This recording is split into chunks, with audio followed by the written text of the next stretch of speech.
Hi guys, it's Grace with Grace Gets Gastric. Today is Tuesday, September 8th, 2020, and I'm here today for my 7-month post-op plastic surgery round 1 and 32 months post-op VSG update. So, to start us off with the little spiel, hello again, my name is Grace. I'm 5'8", 29 years old, and on January 2nd, 2018, I had the vertical sleeve gastrectomy or VSG weight loss surgery. My highest weight ever recorded was 354 pounds in May of 2017, and I was required by my insurance to do a 6-month medically supervised weight loss diet. And over the course of that 6 months, I lost 35 pounds, so my starting weight day of VSG was 319 pounds. Over the course of about a year and a half, I lost over 120 pounds, maintained in the low to mid 190s for about 6 months, and then on January 29th, 2020, I had my first round of plastic surgery in Tijuana, Mexico with Dr. Alejandro Galvez. I had an extended tummy tuck, a fleur-de-lis tummy tuck, a reverse tummy tuck, a bra line back lift, and a breast lift / reduction. Last month, I came to the weight of 199 even, and this morning I weighed in at 201.2. So that is a week or monthly gain of 2.2 pounds, a loss since my VSG of 117.8 pounds, and a loss since my highest weight of 152.8 pounds. So, you know, gain. I'm not happy about it, but I'm not really surprised, and I'm not too upset. I mean, I was not focusing on weight loss in the past month. You guys know I'm still in a very weird phase, and I keep kind of flip-flopping back and forth, and felt like, oh, I really want to lose these 10 pounds, and oh, I don't want to be focusing forever on diet, and blah, blah, blah, blah, and just my mind's, you know, all over the place. So my head was not in the game in terms of trying to lose weight. That was a purposeful choice, so I'm not shocked that I didn't lose weight. I'm not too concerned about the weight gain either, to be honest. One thing, the past month I was drinking more, and not in a, it's hard to talk about it because then, you know, it sounds bad, I guess, but not in a worrisome way, because I don't drink normally. So drinking more just means I would drink a few glasses of wine a week as opposed to none a week. But that does add up in terms of both calories and just water retention. I haven't had anything to drink, I don't know, probably a week now. I mean, less than a week, because I visited my parents, and that is one time where I always drink more. And again, I usually have a drink a day when I'm there, and because I'm a social drinker. But a friend of mine, my best friend, got me a case of wine as a housewarming present, and so I've just had some wine around, and so throughout the month of August, I was kind of having a glass of wine a night, a couple of times a week, which is just more frequent than I normally do. I'm not blaming my weight gain on a few glasses of wine, but that is a factor. Like I said, I was really not working, you know, focusing on weight loss, was not particularly cognizant of, you know, like, that wasn't a focus of mine. So again, you know, not an issue. I've not been walking as much, so I've been getting a little bit less frequent exercise. And I've talked about this. It's really fucking hard to get in my 10,000 steps a day when I'm working from home and I'm staying mostly in the house. And you know, that's 5 miles, and it's hard to get a 5-mile walk in. There's definitely days where I hit it, but just, you know, it used to be I would get that every single day, and now it's a struggle for me to get that, just because I don't really have the time to be spending doing all those walks. And you'll know if you've been watching me for a while and you're a really good listener that I also don't like to walk without a purpose. So that's really difficult because there's only so many little tiny errands I can make myself run on in a week, when I, you know, it's like every single day I need to try to get 10,000 steps, and like I can't, I don't just like to walk. So like a 5-mile walk just for fun, I can't do that. That sounds like hell to me. Even though I enjoy walking, but like it needs to be an activity. So, you know, it's like I go to the grocery store, blah, blah, blah, you know, do all these things, but I don't have 7 days worth of activities that will give me a 5-mile walk every day. So that's been annoying as well. So, you know, my activity's gone down a little bit, though not entirely, because I've also started working out at the gym again, and I am so happy about it. So, God, I think this is probably, I'm going in my 4th week of working out at the gym, so about a month almost now. And it has been, oh, it's been so nice. So my gym open back up again. I am staying with my old gym in my old neighborhood just because it is I know it had everything, you know, I'm just used to it. I know it has everything I want. It's opening up back up again. It's actually quite reasonably priced, and it's only like a 10-15 minute drive, so it's not that far. It used to be like a 10-15 minute walk, which is really nice, but you know, I'll take it. So I'm allowed to work out there twice a week, so you get 2 sessions a week for 50 minutes, and you have to sign up because they only let like a certain number of people in at the gym at a time. So it's a little annoying. In an ideal world, I would get at least an hour, and I'd get it 3 times a week. But I'll take what I can get. It's a little annoying just because, yeah, 3 times a week for me is just how I feel best. So I've been doing 2 strength training workouts a week and then 1 run a week. I've kind of hit the point in Couch to 5K where my hip is starting to bother me a little bit. So I think I'm probably just gonna kind of keep doing this particular week over and over again. Just because I think longer intervals are gonna start fucking up my hip, and I don't want that to happen. Yeah, strength training.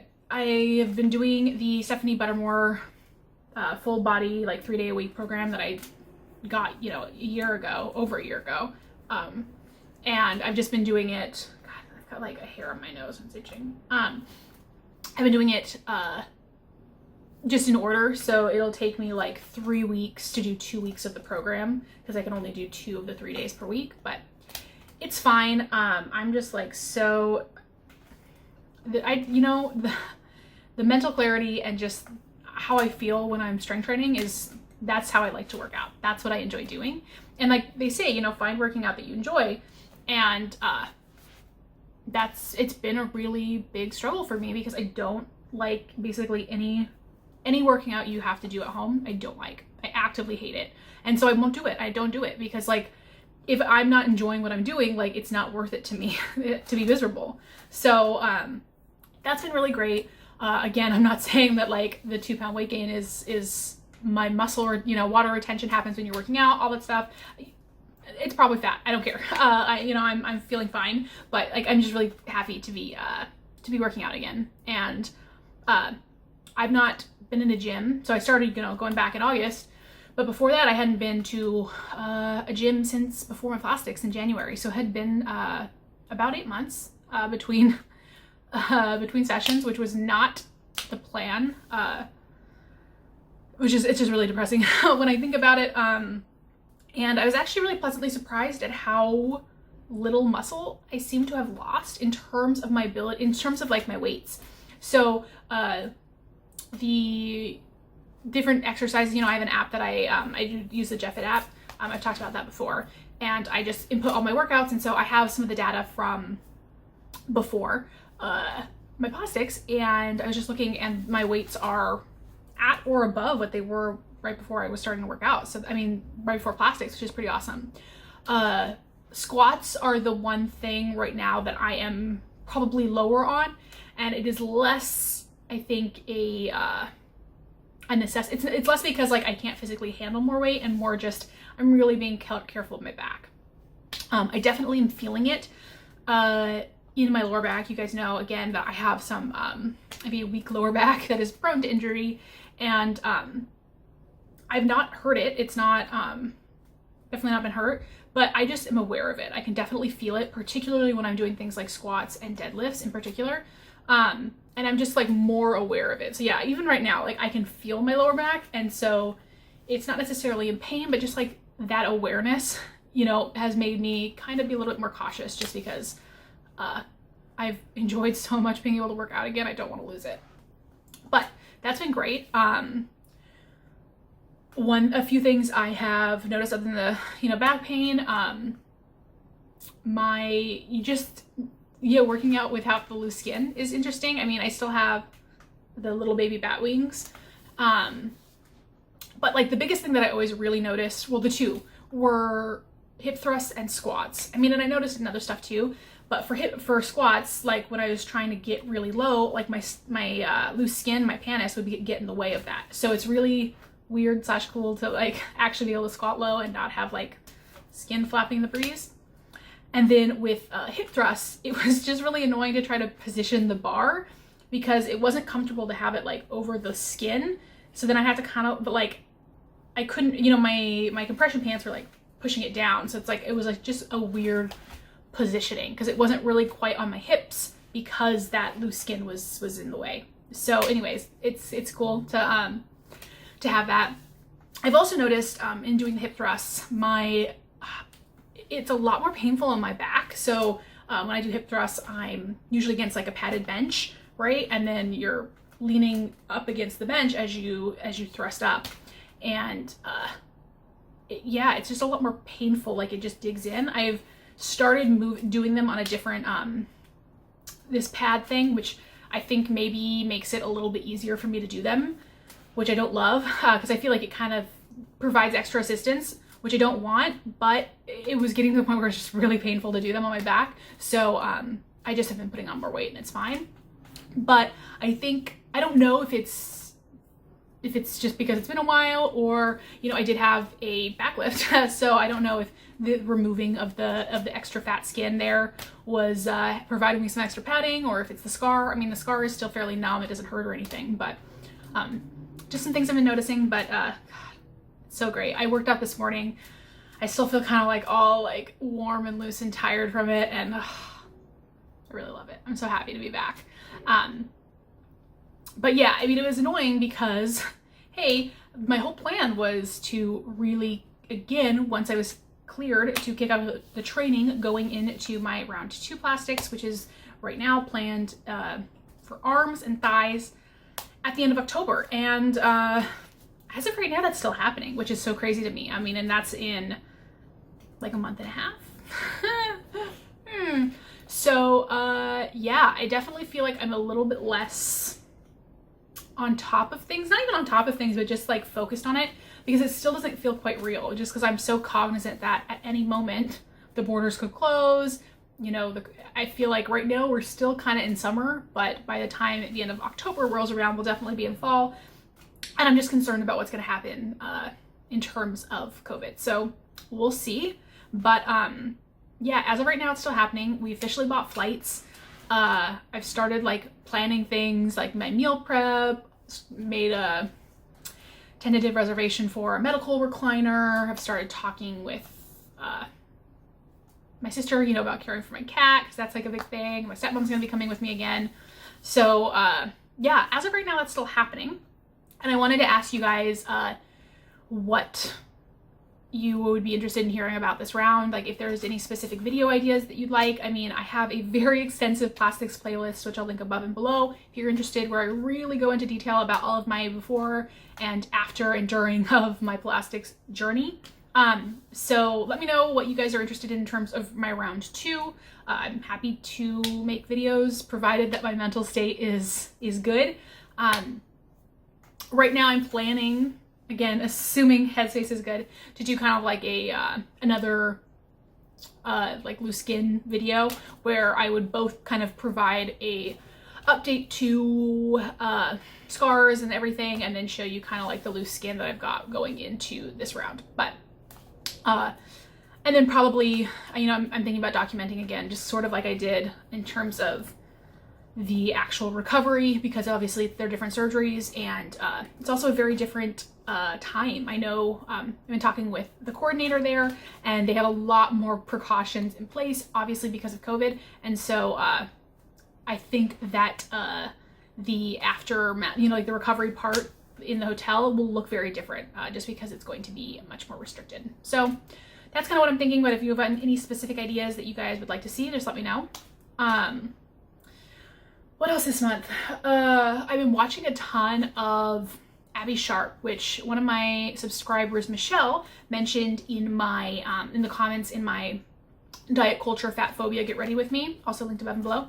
And she mentioned that Abby Sharp she's a registered dietitian who is sort of aligned with the intuitive eating approach, but also isn't necessarily quite as, I don't know, she's not like fully haze, which I'm not against, but I mentioned in my video that I do have some, I don't know, I'm not quite at a haze point in my life. So I really have been enjoying, I've been watching a ton of her videos. I think she's really great, and like definitely kind of aligns more closely with where I've been at, which was really cool because, you know I've been thinking about trying to incorporate more plant-based meals, trying to decrease my reliance on animal protein. I've been wanting to try to get more in touch with intuitive eating and with being a little bit less obsessive about those kinds of things. And but while still acknowledging that I don't like this idea that weight loss is impossible that the Haze movement really promotes. I don't know, something about it just seems so, I don't know, counter to not just like what we're doing here, but just, I don't like this idea that, oh, something is impossible. I don't like that dogma for all that there is a lot of good things I think about the movement. But so I like that she kind of marries the two of like slow incremental changes for weight loss is like not necessarily a bad thing, but like really listening to your hunger, into your body, and being more intuitive, and also lots of plant-based stuff. So anyways, I think she's great. I've been really enjoying it. You know, like everyone, there's always things that you don't necessarily see perfectly eye to eye on, but yeah, she's someone I've been really enjoying. So thank you, Michelle, for that recommendation. And yeah, I think that's pretty much it. I mean, I definitely have been struggling more with the whole COVID thing, just restricting who I'm seeing. I'm definitely very introverted, but I think the combination of no longer going into work, so not having that little bit of interaction that would drain me, no longer living with somebody, so I don't have that interaction kind of daily to sustain me. I think those two things being gone at the same time where like I am trying to be a little bit more aware of who I'm interacting with, particularly because I'm planning to have surgery in the next month and a half and I don't want to get sick. Yeah, it's been more mentally difficult than I was expecting. It has just put me in a, you know, like I am prone to certain bouts of, I guess like friendship insecurity, which has been a thing that I've kind of struggled with for my entire life. Particularly, it was very strong in childhood, I think largely due to my insecurity due to my weight and feeling like that was something that made me less worthy of friendship, which is a whole other thing. But anyways, I've just noticed that insecurity kind of rearing its head a little bit. And I think just because it's a little bit more difficult to hang out with people, to see people, and just, you know, I had all these grand plans this year to start dating, to make more friends in the city, because all but a few of my very closest friends don't live in the same state as me. I have just a very small number of people who I would regularly see, who are very close to me, that live kind of within hangout distance. And so my hope for this year was also to kind of expand that circle. And those things are just made very difficult right now. And again, I understand that some people are still managing to do those kinds of things, but I can't quite reconcile it for myself given what's going on, especially again, because I am planning to have surgery, and it is a little bit more important for me to not get sick. So I just feel like strangers, you know, or you don't really know who all they're seeing, what all they're doing. It just makes it harder for me mentally to get past it. And I'm like, okay, well, am I just using this as another excuse? But then I'm like, it's a pandemic, so I think I'm allowed to say that that's valid and not just be like, oh, you're trying to put it off. Because even like I did see someone, I've been on a few dates like pretty early, like before things really locked down. And I just didn't feel comfortable with it in terms of like the risk factor. So yeah, I don't know. The whole thing is just, I know that I'm not the only one that this is not how I thought my 2020 would go, but it's just a little bit of a bummer. And I think this past month I've been struggling more with that, which could also be contributing to the weight gain, because I'm sure I ate some of those feelings, and just stress in general does not do good things for your weight. Anyways, I'm gonna go ahead and end that here. Thank you guys so much for watching. I hope you enjoyed. I am hopefully gonna have a what I eat in a day video coming out next week. We'll see if I manage to actually like film and edit it. And yeah, I'll talk to y'all soon. Bye.